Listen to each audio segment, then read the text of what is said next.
Bueno, es que estamos hablando de duelo. Porque antes en la presentación ha dicho Juan Tebas, por ejemplo, lo de Schindler. Yo creo que una persona que ha hecho Tiburón, que ha hecho ET y que ha hecho la lista de Schindler es uno de los más grandes cineastas que ha habido en la historia del cine. Aunque a lo mejor a vosotros no podáis compartirlo, y yo os respeto mucho, pero a mí me parece que Tiburón es un clásico. ET es un clásico y la lista de Schindler es una película impensable, porque todos sabíamos que el propio Spielberg había dicho: a mí los temas serios no se me dan bien, eso está bien para que los haga Robert Mulligan, para que los haga Sidney Lumet, y evidentemente cuando hacía el color púrpura o lo del sol y estas cosas no le salía, pero amigo, llegó la lista de Schindler y hizo una película impresionante, para mi gusto, en donde sí trasciende continuamente, pero bueno, yo creo que eso... Sí.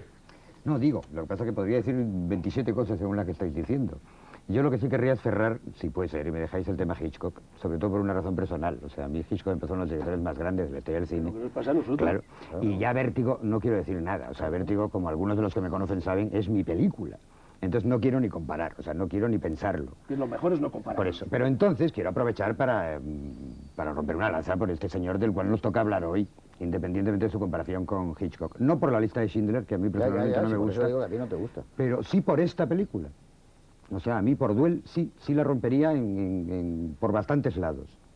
Y por ejemplo, hablando de trascender y hablando de que signifiquen o no otras cosas que las que se ven, a mí me parece que esta película, que a mí me impresionó muchísimo hasta el extremo de que me parece, yo no puedo pasar, y me parece que los pasa a muchos, por una carretera y que haya un camión delante y me dé paso con el intermitente. O que te hagas así con la mano. O que hagas así con la mano sin acordarme de esto. Pero no solo por un efecto efectista, sino porque yo creo que esta película, ya desde la primera secuencia, que a mí me parece estupenda, esa primera secuencia que empieza con la de títulos, me refiero, esa que empieza con una especie de punto de vista de coche, que sale del garaje, que marcha atrás con la cámara metida en el coche, que cruza la ciudad y sale a la carretera. Llega un momento cuando llega en la carretera, que es cuando cambia el punto de vista, y hay un punto de vista como de carretera, o sea, es la primera vez que sale el coche, ese coche rojo, que te introduce en una especie como de civilización. A ti que te gusta tanto Bradbury, José Luis, ¿tú te acuerdas de aquel cuento que era el peatón? Que significaba que ya el mundo era solo de los que iban en coche. Te introduce en una especie como de universo paralelo, en una especie de civilización distinta, que es la civilización de los coches. El peligro del peatón con los coches en Bradbury, el peligro del coche pequeño ante un monstruo. Y al llegar al monstruo, digo, quizá el actor, por ejemplo, Dennis Weaver, o los personajes que se ven no son más que ese personaje, pero que no trasciende el personaje del camionero que no vemos, viendo solo botas, viendo solo manos, que no trasciende el personaje que es el camión. O sea, el camión que es un monstruo de cuento de hadas, de película de terror. Yo cuando hablaba de trascender, que no es la palabra ideal, sino... Pero sin volver a Hitchcock, por favor. No vuelvo a Hitchcock. No, yo me refiero a una imagen en concreto, lo que es una imagen, el retrato de un personaje. Por supuesto que la historia tiene incluso unas pretensiones metafóricas, parabólicas, que el camión no es el camión, ahí está David y Goliat, está el bien y el mal... No, pero yo no me refiero a pretensiones. Que tampoco me gustan mucho. No, a mí me parece que no hablo de pretensiones. A mí no me parece que tenga tantas pretensiones esta película, sino que lo consiguen las propias imágenes. Pero porque están en el guión. Bueno, evidentemente, y porque están retratados de determinada manera. Porque el guión, la historia de Matheson, evidentemente es una historia que es una parábola clarísima y yo diría que hasta obvia entre el bien y el mal, David y Goliat. Pero, por ejemplo, sin volver a Hitchcock, pero no tengo más remedio que citarlo, hay una secuencia en esta película, que es la secuencia en que en la gasolinera aquella donde están los bichitos, aparece el camión y le persigue de una forma desaforada, que tiene un precedente clarísimo con la muerte en los talones. No voy a comparar las dos secuencias, porque me parece, como hemos quedado ya, que no se deben de comparar.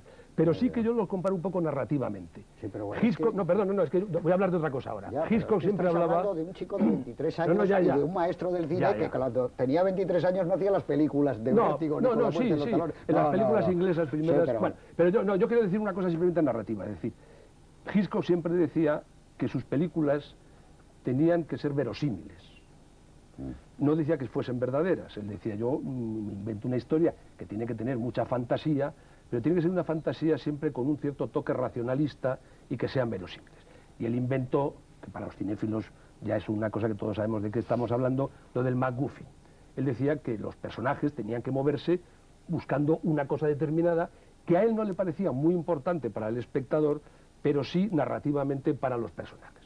En esta película evidentemente no hay ningún MacGuffin, porque efectivamente como la historia de Matheson va un poco por el tono este de la ciencia ficción, en que las cosas son irreales, imposibles, inverosímiles, porque al fin y al cabo tiene la coartada cultural de que es una parábola, pues no hay que explicar por qué el camión persigue al coche, no hay por qué explicar por qué el camión cuando tiene a mano al coche, pues no se baja el camionero y lo mata si lo quiere matar. Hay que distinguir entre el camión y el camionero. Bueno. Es que yo creo que la historia es la historia de un camión y de un coche rojo.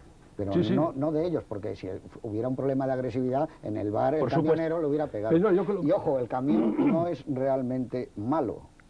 Solo es malo con este coche, porque cuando llega el coche de los niños, el camión le ayuda. Sí.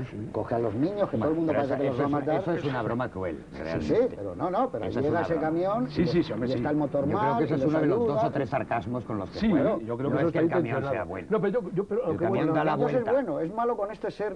Que sí, no hombre, pone tela de juicio este ser de esa estructura media norteamericana, que para la vida él es una cosa muy absurda también y muy simple, es un personaje muy pusilánime y está poniendo también un poquito de sarcasmo en esa mentalidad americana que están haciendo en los años 70, con una especie de desconcierto tremendo. Pero yo creo que no hay MacGuffin, pero lo que sí hay es un camión, una imagen muy poderosa. Ten en cuenta que aquí lo más importante de la película es el camión. El casting, que se hace, el reparto, aquí no se hizo con actores, se hizo con camiones. O sea, tuvo que ver docenas y docenas de camiones hasta que dice, este es el Pero este cuidado, es el camiones ideal. que existen.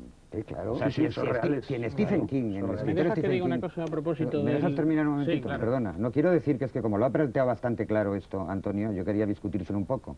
O sea, igual que en Stephen King son unos personajes muy frecuentes los camiones, que viene de Matheson a Stephen King, terribles, igual que aquí, yo creo que son personajes reales. O sea, a mí, de verdad, si tuviera que interpretarla solo simbólicamente, como decía Antonio, me pasaría como me pasa como con películas como 2001, que entonces la rechazaría. No, yo creo que la película es extremadamente realista y extremadamente concreta y extremadamente auténtica. Lo que pasa que esa concreción y ese realismo adquiere unos niveles abstractos en cuanto plantea esa situación.